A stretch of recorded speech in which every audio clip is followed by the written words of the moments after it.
Hello, viewers, and welcome to this edition of Budget in Focus, where we focus on the 2024 budget at $1.1 trillion. I'm Romario Samaru, and with me in studio today is the Honorable Minister of Human Services and Social Security, Dr. Vindhya Persaud.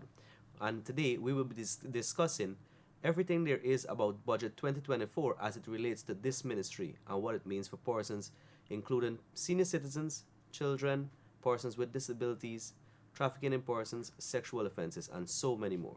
So, welcome, Minister.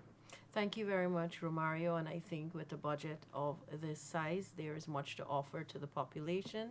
It's people centered. It also focuses, as would have been the trend, on infrastructure, which also impacts on people because of the connectivity that it offers to people, and the overall development of the country, looking at traditional sectors as well as the oil and gas sector. So it's a very comprehensive, complete budget that has been offered to the population of Guyana. And I think staying the course, as this budget espouses, is an apt term because it really encapsulates 3 years of the PPP civic government's trajectory of growth, making us always being termed in recent times the fastest growing economy. And also with the impact it has had on the rising GDP, I think our country is moving in the kind of direction where people can be comfortable with what this government has been offering since its tenure in office. So, Minister, what is the budget that is estimated for the Ministry of Human Services and Social Security? Well, our budget this year is much bigger than it was when we came into government. It's in excess of $48 billion. And this budget really takes into account people across the length and breadth of Guyana, specifically vulnerable populations. And when I speak of vulnerable populations, I'd like to highlight some of those, especially starting with the first one, people living with disabilities. And one of the things I'd like to really bring home is coming into government, there was not much focus on people living with disabilities. There was always the permanent disability benefit, and we could have seen from then to now the increase in that from $9,000 when we came into government now to $19,000 for people living with permanent disabilities. It has been much more than that. It would have also included the complementary programs, the infrastructural programs. Just last year, we opened the Learning Lab, and from then to now, we have trained significant numbers of persons living with disabilities. And this year, we are earmarked to train close to 496 persons living with disabilities. And while we set those targets for ourselves, we always try to exceed those targets because the manner in which we reach out to those persons would be not only at the Learning Lab, but at a community level where we take training and take services of the ministry to people. And that is also complemented by our assistive aids program. We have seen the incremental movement of this program by offering people living with disabilities anything from a wheelchair to a walker to a white cane, referring to the Ministry of Health for hearing aids because we want to improve quality of life. And so with those programs came the Pamper Bank that was started by the ministry. So we will see the amplification of those kinds of programs. We will see the widening of training opportunities offered to persons living with disability, and their access to finance is also important if we're going to train, because while we have the very well-known WIN program that offers empowerment opportunities to women primarily, persons living with disabilities can benefit from a revolving fund administered by the Ministry of Tourism, Trade, Industry and Commerce. And we are seeing persons gravitating to that initiative because empowerment really centers around independence. So while I speak on persons living with disability, I would like to move to another population that I think is moving away from the label vulnerability, but we're leveling up the playing field, and that speaks to women. And we have a department called the Gender Affairs Bureau that is focusing on gender equality, gender inclusion, and a policy will be presented to the country this year on gender inclusion. And we are also expanding what we do for both men and women, looking at areas of development, empowerment, building on what we would have achieved over the 3 years, and looking at how going forward we can move into newer areas targeting specific areas that maybe we would have gained from our interfaces with people out there. Looking at what men wanted, we would have done significant work on conflict resolution, anger management. We are also looking at ways in which we can train those persons who interface with men in their natural areas, persons who are coaches, persons who are taxi drivers, bartenders, on what it means to be a man in this time and how we can look at development for men. And for women, the well-known WIN program, which I think made significant impact on the movement of women into the labor force. And we saw that reflected in the Global Gender Index. And we looked at how women moved smoothly from being trained through the WIN program starting in 2021 to 2023. We would have significantly trained under 12,000 women. And in 2024, we are projected to train about 8,000 women. And that's a conservative figure because with us inking an extension of the deal with Coursera, that number is likely to grow. And I'm very happy about this one in particular because coming into government in 2020, there was not that amount of emphasis placed on empowerment of women, training them, getting them into entrepreneurship. And to date, we have seen 45% of the women trained moving into areas of entrepreneurship. And we didn't only say that you can move into an entrepreneurial area. We provided the mechanism to do this. So funding was provided. Funding was provided every year since we started WIN, and we saw the growth from that funding with our We Lift programs, our WIN app, which is harnessing IT to motivate and empower women. We Lift started with 75 women-owned businesses, and by last year, we were over 200 women-owned businesses. We started with a grant to women of 50,000. We increased that to 75,000 last year. We also partnered with a number of international agencies, and recently we saw close to 100 women benefiting from freezers, stoves, and sewing machines towards their entrepreneurial ventures as the Ministry of Human Services continues to move women to a state of independence, especially financially. So it is not only going to be centered around the programs that we offered last year and perhaps the year before. We are looking in 2024 to expanding what we offer. And so the Culinary Center will be open this year. And that center will offer women the opportunity to get into areas of the food industry. And with our economy moving the way it's moving, with tourism being a very big thing in this country, with the interest in Guyana growing, I think food is always going to be something in demand. So women will have that opportunity. Garment construction has benefited significantly from the Ministry of Human Services, and we have in every region offered the WIN program, which I think is a tangible impact, ensuring that women who may never have had the opportunity to get into the care economy, areas of professional care like child care, elder care, patient care, newer initiatives like home-based care, collaborative initiatives with the Ministry of Health, consortium initiatives in child care where those persons trained in levels 1, level 2 can now access further training in special needs education, early childhood development, which is linked to two projects that will come to fruition this year, which would be our early childhood day and night care facilities in regions 3 and 4 to the tune of 84 million and 89 million respectively.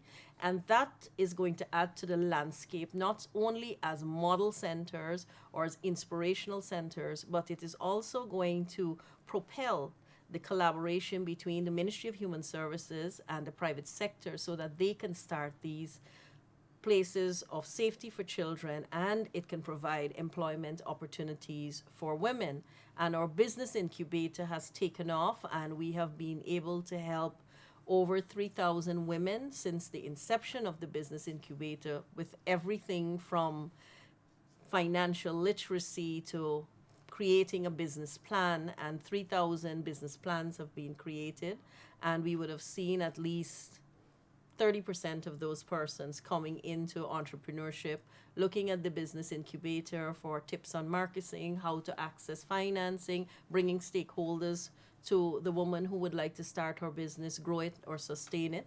And I can speak expansively on the WIN program, but Romario, I don't want to just dwell on that because there are so many other areas that the Ministry of Human Services has forayed into. The difficult circumstances unit, I think, has really, really, I would say, moved into that vulnerability corner where so many people traverse the offices of the ministry in this area, from anything from helping with funerals to some level of building to some level of help towards starting business, whether in kind and somewhat in cash, but more in kind, or finances and kind.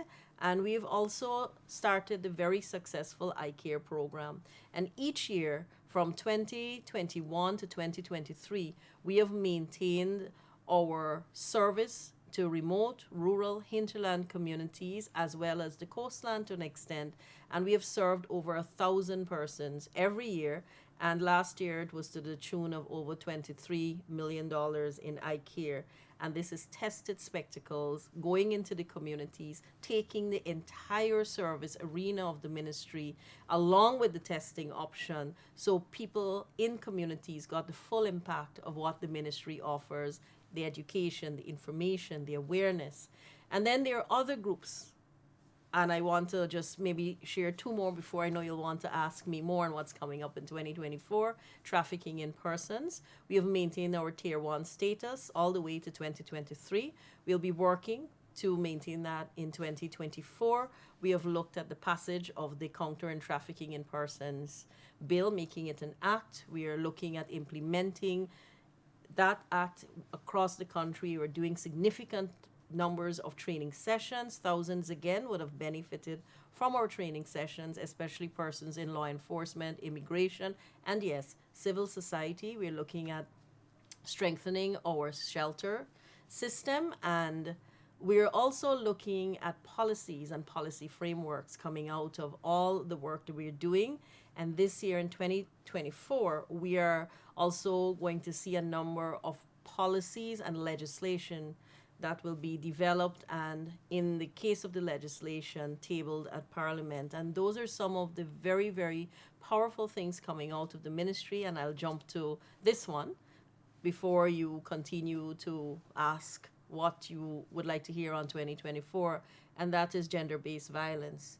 It is a very, very serious problem in Guyana. It's a critical thing in Guyana that we must address, and we have been addressing. The Spotlight Initiative came to an end last year, and that was signed on in 2020 of October. And the Ministry of Human Services and Social Security spearheaded government's agenda on gender-based violence, the response. And from that Spotlight Initiative and from governmental allotment, if I tell you, we started with $1 million, and by last year we were up to $15.2 million specific to gender-based violence. And this year we are looking at bringing all the initiatives we started under the Spotlight Initiative into our national machinery to address gender-based violence. So whether it is our shelter system, and here again, we are expanding, we're strengthening our shelters to offer that kind of safety and security for persons out there who are experiencing gender-based violence.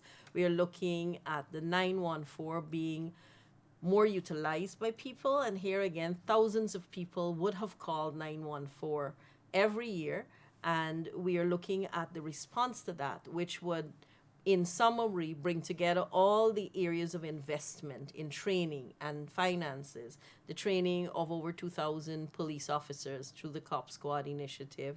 We would have been able to have our Survivors Advocates program. Survivor Advocates will be in every region, that's the intention, so that persons can have access to someone to take them through the rigors of experiencing gender-based violence, domestic violence, and getting help.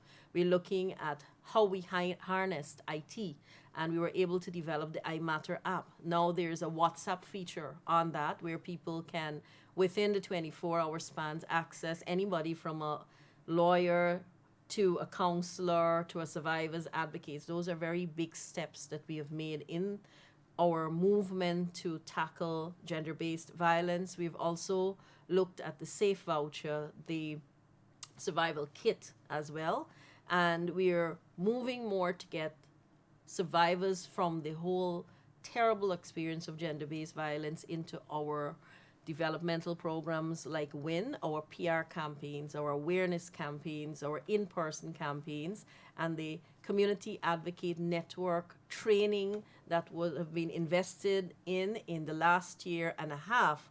That will now lead to a rollout program so that people in the community, anyone who would have been trained and who has an interest, they can work with us to counter gender-based violence. And finally, I will say for children, that's another population that we focus on enormously, and the Child Care and Protection Agency is the agency that leads on that front under the Ministry of Human Services and Social Security. The Every Child Safe program is the overarching program, and under that program there will be more responsiveness to cases of child abuse. We'll also be looking at more training for our officers. We'll be looking at risk factor intervention for juveniles. We'll be looking at a wider placement of child care and protection officers. We're looking at the upgrading of our various homes, and children have been the focus, whether children living with disabilities or children in care, because of an onslaught that would affect their safety and security.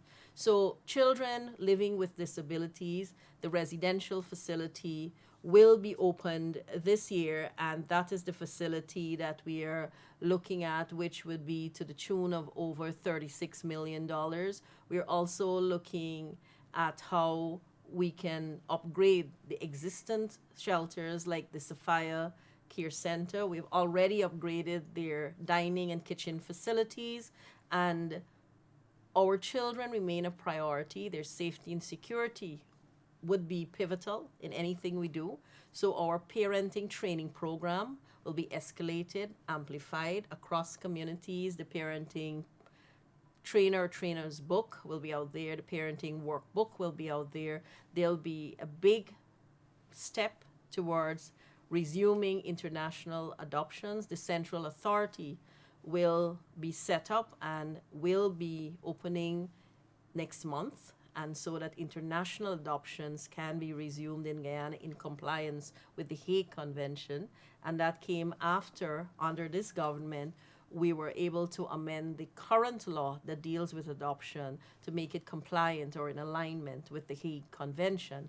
And this year, we're looking at 3 other pieces of legislation that focus on abduction, child protection, and maintenance. And we're also looking at other areas of legislation, which includes harassment. We're looking at repealing and replacing the Domestic Violence Act and replacing it with the Family Violence Act. We're also looking at reviewing our pension and poor relief pieces of legislation. So a lot of work will be happening holistically in 2024 coming out of this budget. In addition to those initiatives that you mentioned as it relates to sexual offenses and domestic violence, I know the Ministry of Human Services also has the legal pro bono. And before budget is actually passed, I know we have something big happening at the Ministry of Human Services this week. Could you shed some light on that?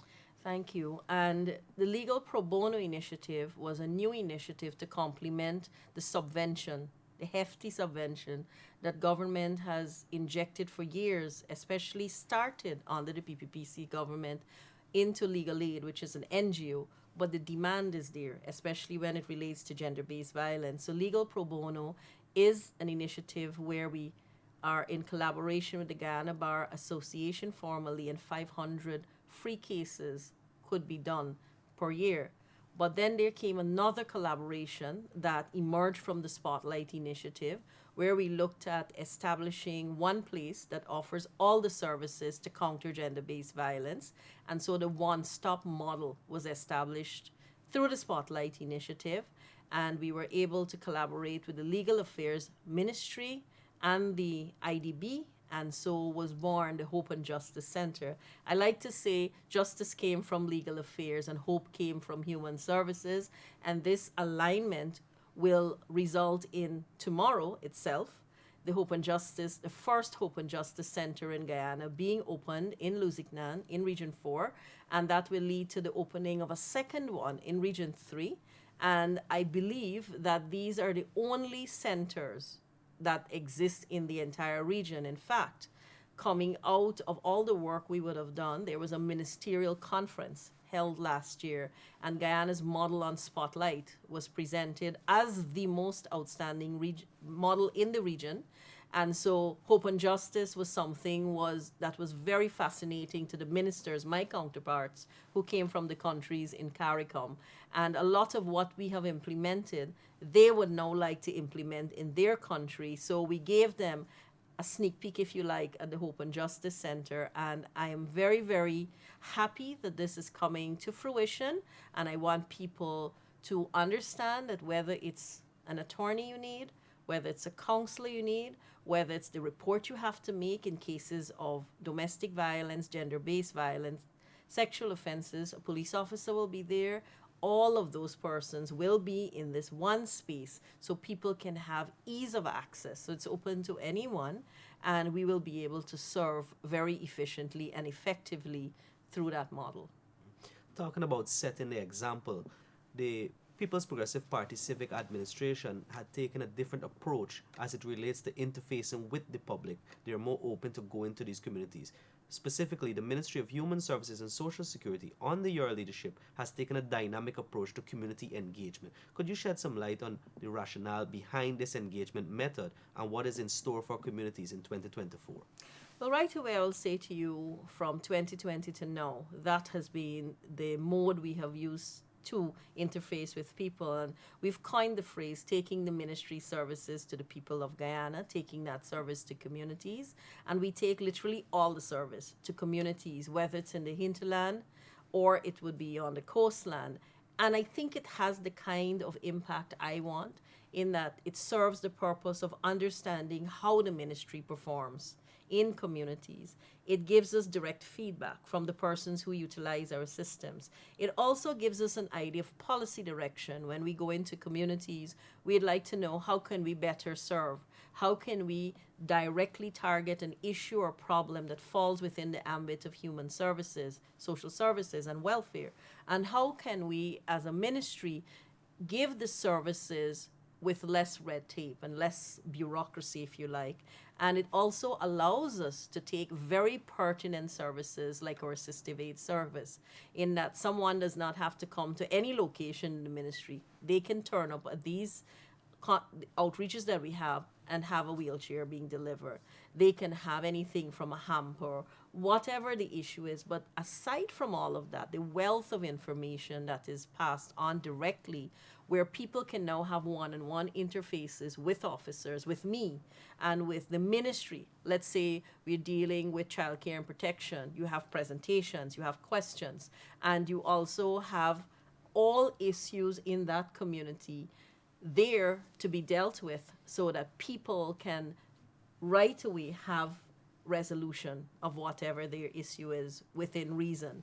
And so we have seen over the years the number of forays into communities increasing. This year we plan to have more than 100 of these interventions, and we've already started. We have started on the east coast of Demerara, but as I said, we go to every region, even riverine communities.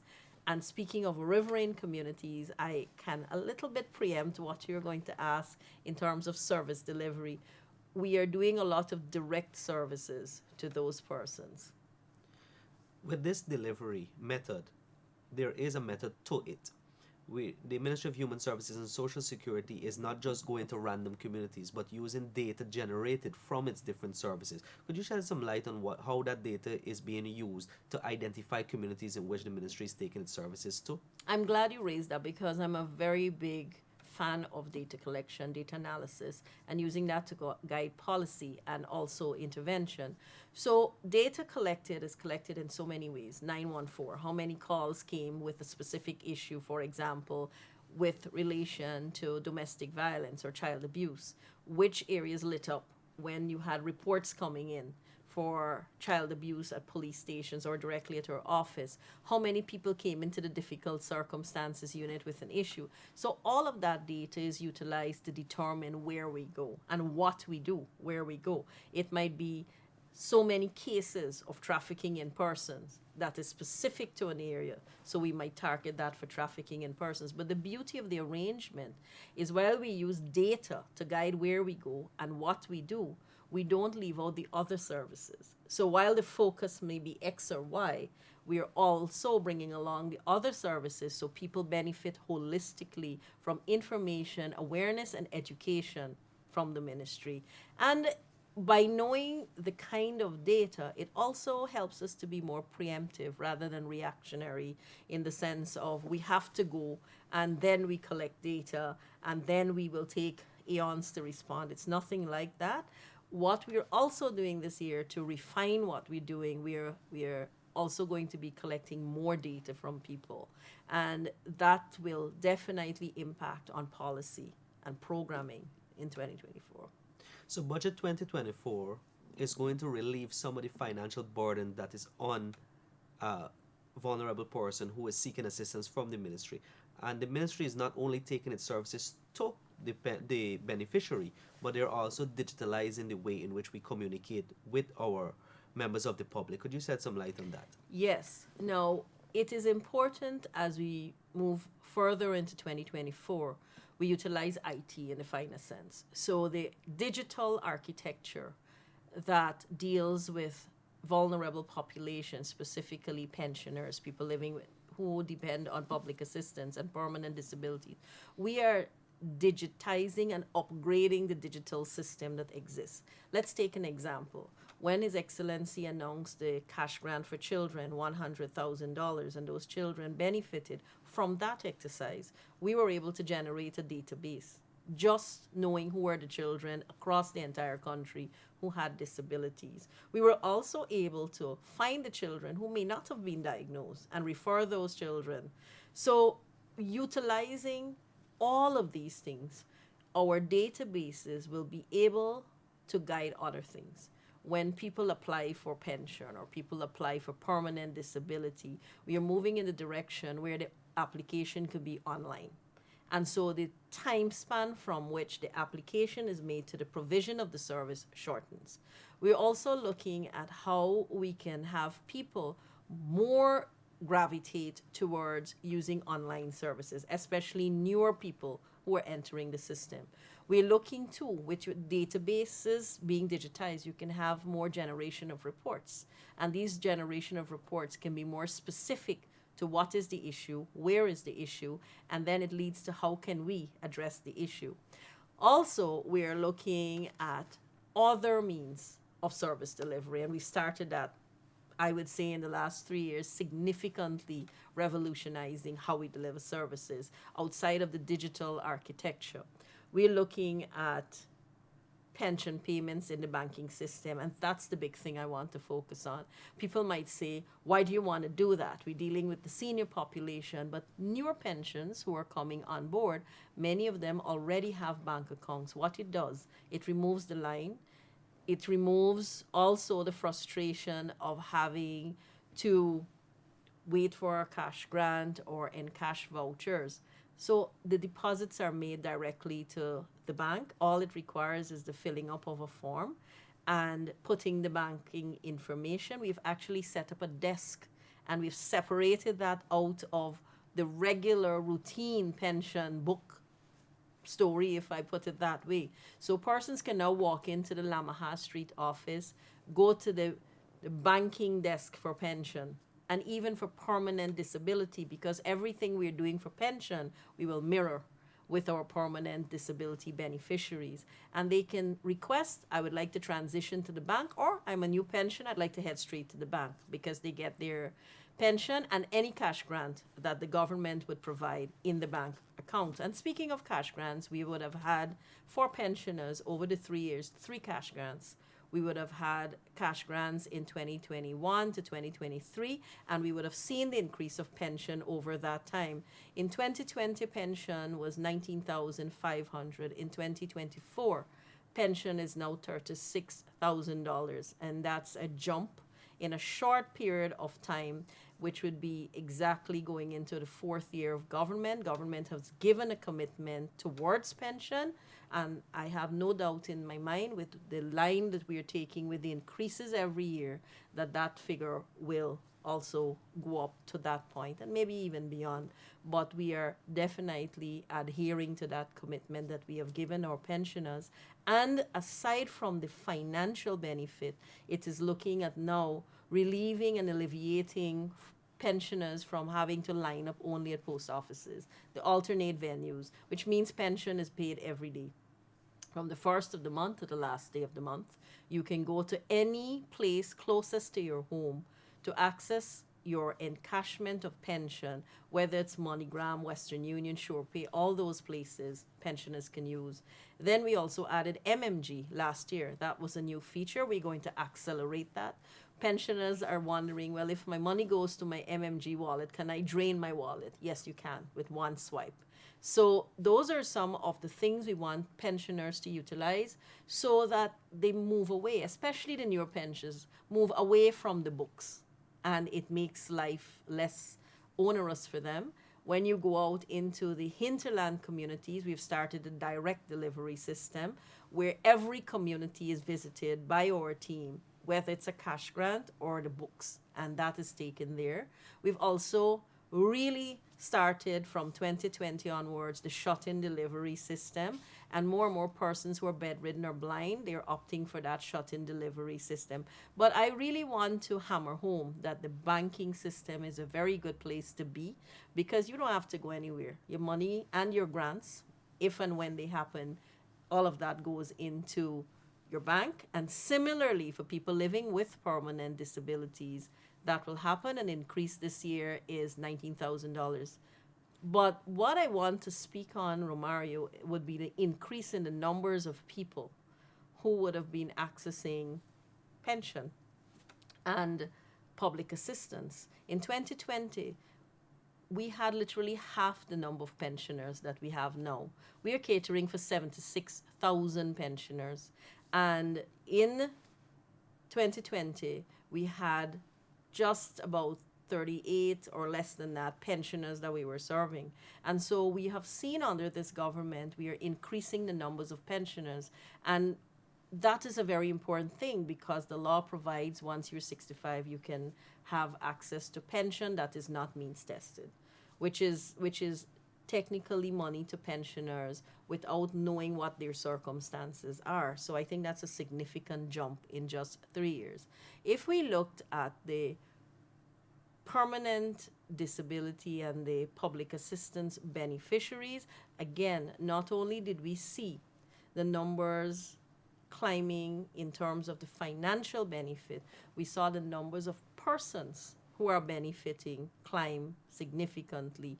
21,000 people will benefit this year in terms of permanent disabilities. 14,000 people will benefit from public assistance.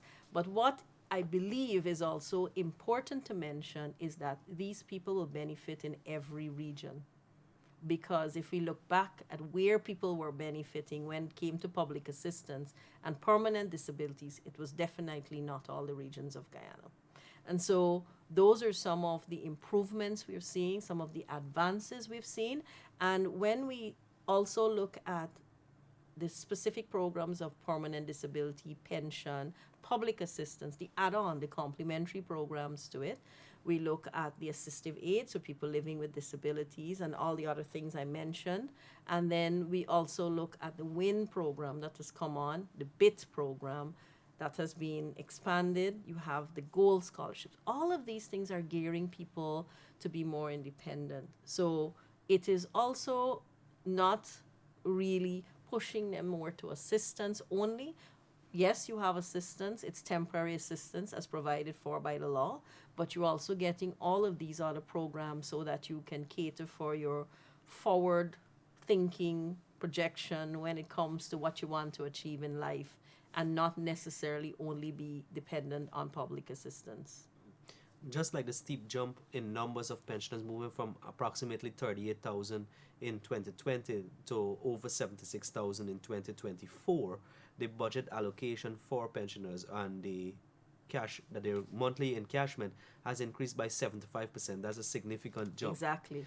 I know the ministry pays specific focus to its senior citizen. I know they have the We Century have the Club. Century Club, and this club, in my mind, when I looked at the list of persons who turned 100 years old, I was quite pleasantly surprised to see that there were over 100 persons who attained the age of 100 years and beyond the 100 years. We have persons who are 114, 115, and they're not only in region 4, they're all over the country. And so the Century Club idea was born, and I thought it would be fitting to recognize them, to give something back to them. So we'll be having an expanded program where quarterly these persons will benefit from groceries, food supplies, grooming services, home-based care, and we are looking at a program even a little bit below the 100 mark, from ages 90 and above, where we're going to work with them in communities, make sure they have outings, make sure they have a time for social activities, bringing in exercise for them, Tai Chi, yoga, and really working with our elders on safety, security, and their quality of life. So, it's not sometimes just the big things, but it's also these small things that I believe will impact on the overall support to persons who are in that range. But to have over 100 plus pensioners or senior citizens over 100 years, I think that's quite significant. And every time you think that's a big number, we see more and more persons adding on. So I really want to pay tribute to all those persons who you might think are persons who are bedridden. And I will say 8 out of 10 of them are not. And they're quite sprightly and they're quite feisty in how they engage with our officers when they go from the difficult circumstances unit, or even if I go. In addition to the plethora of initiatives that we have, that the Ministry of Human Services has for senior citizens, Budget 2024 also caters for facility. Could you shed some light on that? That is the big ticket item in this year's budget, if I say it that way, and that is $172 million earmarked for senior citizens' home. And the vision is that it will move senior citizens eventually away from the Palms building. It will be a modern facility. It will be one that caters to the needs of our senior citizens. It's going to be based in Enmore. And I have no doubt once this is fully constructed, many of the senior citizens will be able to be catered to in the way we want them to be catered to, with the kind of amenities and facilities being planned for that new senior citizens' home. If we use the comparison of what you would have done at the GWLI and the Sophia Kitchen and so as a standard, are you excited to see what is in store for this facility? I am beyond excited because there is a lot of meticulous crafting of what we do. GWLI started with a computer lab. GWLI this year will benefit from an expanded computer lab, just to tell you where we are going. And then GWLI did not stop at the computer lab. GWLI benefited from expanded training facilities. GWLI eventually expanded to have a business incubator. Now it will expand in the top floor to have a garment and fashion lab. And that in itself is generating the level of excitement and enthusiasm that I have, because it's not only how beautiful the facility is, but we understand when we are doing all of this is the thousands that will benefit from the facility, and not benefit from a facility like when I got there. And I think, that's well known. It was a very rundown facility. Nothing really was happening in there. Now it's a hub. People can walk off the road, walk in, and have so many benefits. And while I speak of the Ghana Women's Leadership Facility at Cove and John, in that building, there's also the Culinary Center that will be opening. So more and more, you're seeing the broader look at what we want to do when we speak of those facilities. And in addition to that, we had the Learning Lab, which again is a facility that caters to persons living with several types of disabilities. And we have worked with all the organizations in putting that building together, making sure it catered for their specific needs as well as the programs to cater for their specific needs. And this year, we're also going to be having a juvenile processing center, and that will be to the tune of $63 million. And that looks at another category of our population, juveniles at risk. So we're going to be looking there as a buffer system, young people, juveniles, especially with the law, the Juvenile Justice Act. There are certain things that have to be fulfilled in its implementation and enforcement. So it's a buffer system. If a young person's in conflict with the law for the first time, there's a processing center where they can have access to counseling, they can have access to maybe someone from the religious community, and all of these things that will help them to be a little more stable. And also they will benefit from our Family Enhancement Service Program, which is a very, very impactful program, working with juveniles and their families. That program will be expanded to a few other regions and definitely to the Juvenile Processing Center. So those are some of the key initiatives where buildings are not just buildings, but buildings lead to so many more benefits for the various populations that we will be serving in the year 2024. And of course, the infrastructural development is not limited to new buildings, but also the rehabilitation of several existing buildings, That's just right. to make it more accommodating for persons who would want to come to the facility. Could you shed some light on from 2020 to now on some of the initiatives that you've taken on to make it more welcoming for persons in Guyana? I think we could start with our own office in Lamaha Street. It is definitely a more welcoming facility. We also look at the Child Care and Protection Agency in Broad Street. Then Sophia, because children are so close to my heart. I went there and I looked at it and I looked at where they were eating and what they were cooking in, and it wasn't only the children, it would have been the people who were cooking for them. So they got a spanking new kitchen, dining facility, and this year they will have a very much upgraded residential facility. I mentioned the children too, who live with disabilities under state care. Again, the facility was not good at all, so they will also benefit from residential facilities.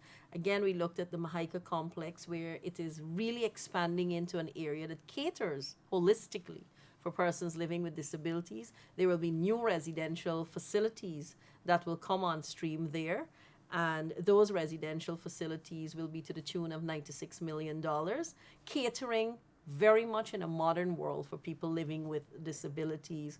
So yes, I think you have read me right. I'm very interested in that welcoming feeling, in that place where people who have to use their dignity must be maintained, the facilities must be modernized, the amenities must be accessible, the aesthetics must be pleasing. So when people are looking at what the ministry is doing, whether it's upgrading our offices in the regions, we plan to do some of that. Region 2 benefited. We're looking at our shelters to do the same thing, Region 6, Region 2. And we're looking across the country at how we can improve where the persons who serve the communities are stationed, so they also can have facilities that they can comfortably deal with the public from, and also the facilities that beneficiaries will utilize, especially residential facilities, how they will be moving into this idea of what modern Guyana, what a progressive Guyana, what a Guyana of the future should look like. Because as you know, Guyana, the landscape is rapidly changing across the country. And while I speak on the Ministry of Human Services and Social Security's behalf, schools, a number of schools are coming on board, hospitals, a number of them are coming on board, roads, so many of them that will shorten the transit time of people who have to go farm to market roads, roads that link communities where their access to so many opportunities and so many amenities and facilities will now become easily available to them. And then we're looking at the way that our city is also looking, all the beautification projects. So I would like to think, as the Ministry of Human Services and Social Security, we are moving in line with where the government of Guyana, the government of the day, the People's Progressive Party civic government, is moving with that holistic vision of taking our country in another era, in another area where the Guyana that we saw 5 years ago, the Guyana that we saw 6 years ago is totally different now. And it's quite evident in some of the infrastructure that was neglected pre 2020, the night shelter, for example, and the palms. Could you enlighten the public on some of the areas or the way you have taken night shelter and palms to a more livable quarter? Well, the Palms has become more livable because we expended huge sums to, I would say, rehabilitate part of the Palms. So much so that we were able to increase the capacity of the Palms. But with the new senior citizens home coming on board, coming on stream, then that transition is one that I hope will be seamless, taking you from a building that is a historical building that was in the early 1800s right now to 2024, where we want our seniors now to move with the times and to move with the modernity that we are advancing as government. And the night shelter in particular, I remember going there too very, very early when I came in. It was one of the first places I actually visited.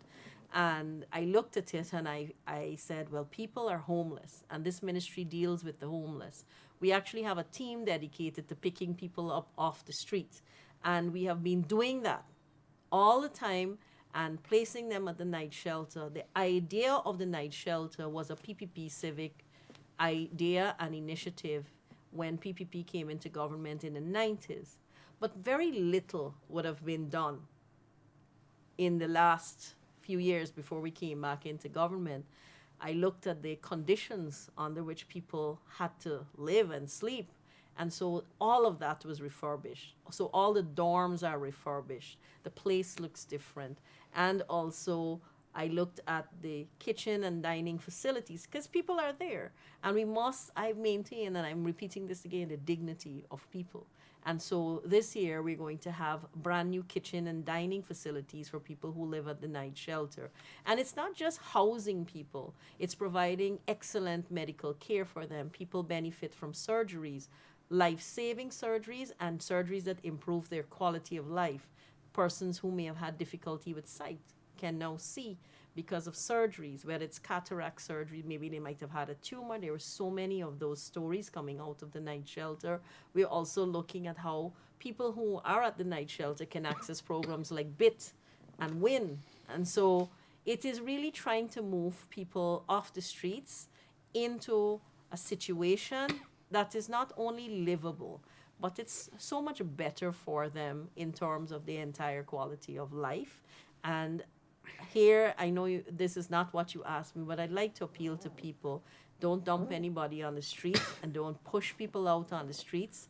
You know, we have all of these facilities. It is better that you write to us or you approach us so that we can put people in a place, especially in the later years of their life, in those twilight years where they can be taken care of properly. Another vulnerable community, just tying it back into helping and assisting, making life easier for persons. There are 9 persons with disabilities buses that should be delivered in 2024. How do you see this alleviating problems faced by persons living with disability in terms of the transportation? That's a very important question. In fact, one of the key things that prevented people from accessing existing services or services that we have planned in the future was access to transportation.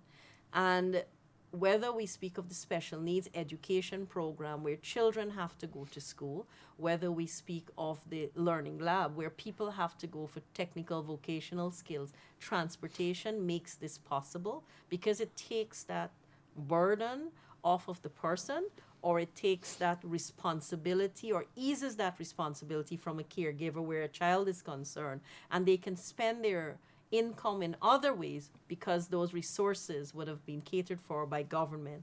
I remember His Excellency and I meeting with lots of parents when the cash grant initiative was done, and parents actually raising that, and that commitment has been fulfilled, and we have exceeded, I believe, the 7 or the 6 that he promised to make it 9. And so those buses will be used across different sectors, across regions, and focused on children and adults to really get them to use the other things that government is also putting in place. things catering to special needs education. We are doing some training through WIN, as you know. Ministry of Education is also focusing on special needs education. Ministry of Health is also focusing on persons living with disabilities. So all of it combined gives you the idea that government is very committed to supporting people living with disabilities. I know, Minister, an hour is just too short to encompass everything that the Ministry of Human Services is doing in 2024. But in closing, could you just let us know, or the public know, what, in a nutshell, does Budget 2024 mean for you and for persons who are targeted by this ministry? I think Budget 2024 is a very important budget because it follows investment that would have been made from 2020 to 2023, where we saw initiatives in the embryonic stage. From those early initiatives and investments, we saw the results, whether it was human resource development, infrastructural development, or investment into traditional sectors, giving people more opportunities to gravitate towards financial independence, economic empowerment, and also a level of moving upwards in their own lives to say to speak of things like housing, for example, more people owning homes, more people owning land, and more people having the opportunity to be in various sectors contributing back to their country. So I think 2024 is the kind of budget that really builds on all of this, bringing it home together, where we can now say, with all of the investment, let us add on to it to just refine what we are doing, to just amplify what we are doing, to just escalate the progress, and to just really hone in on key areas where the needs are the greatest. For the Ministry of Human Services and Social Security specifically, I think the emphasis on the most vulnerable populations, that is perhaps what means a lot to me, because now we can do the work that we would have started. We can expand into more communities. We can offer help to more of those vulnerable populations, and we can craft newer programs based on the lessons learned from 2023, 2022 to directly target some of the areas that people want us to do. But holistically speaking, it is the strengthening for me of systems within the ministry, making them more efficient, more effective, more transparent, more accountable, and ensuring that the systems are not only limited to a particular region or particular place, that we have decentralization in the realest sense, where all of the initiatives and services of the ministry could be felt more by people across the country, all the people of Guyana at every corner of this beautiful land of ours. I want to thank you, Minister, for joining us and giving us this insightful view on Budget 2024 and as it relates to the Ministry of Human Services and Social Security. Thank you very much, Romario. It has been a pleasure to give some insight, and I know there will be more opportunities to share more in detail. As you said, an hour is just not enough to speak in depth on all the things that will be happening in 2024. I hope people will check out our social media pages, our new website, and they will definitely not only learn more, but use our services more and understand how the budget is realistically impacting on their lives. Thank you so very much. And there you have it, viewers. Insight into Budget 2024 from the Honorable Minister of Human Services and Social Security, Dr. Vindhya Persaud.